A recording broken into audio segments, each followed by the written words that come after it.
ভাবুন তো, যদি এমন একটা বাড়ি থাকে যেখানে সব ভূত একসাথে থাকে, কিন্তু হঠাৎ একদিন সেই বাড়িটা ভেঙে ফেলার সিদ্ধান্ত নেওয়া হয়, তখন কি করবে ওই ভূতরা?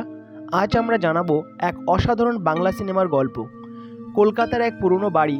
বহু বছর ধরে ওই বাড়িতে মানুষ নয়, থাকে অনেক ভূত। প্রত্যেক ভূতের আলাদা আলাদা গল্প আছে।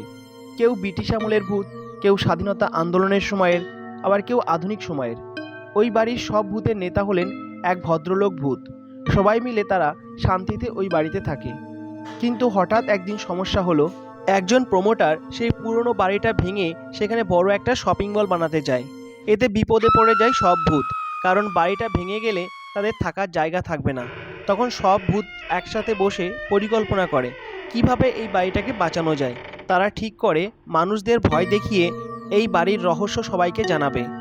এরপর শুরু হয় মজার মজার সব ঘটনা। কখনো কেউ হঠাৎ ভূত দেখে অজ্ঞান হয়ে যাচ্ছে, আবার কখনো কেউ ভয়ে পালিয়ে যাচ্ছে। শেষ পর্যন্ত মানুষ বুঝতে পারে এই বাড়ির একটা ইতিহাস আছে এবং একে ধ্বংস করা ঠিক নয়।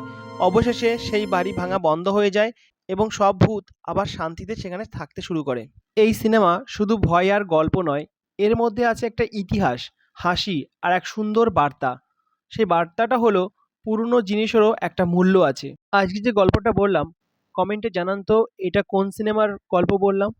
ভিডিওগুলো ভালো লাগলে লাইক, শেয়ার এবং কমেন্ট করতে ভুলবেন না।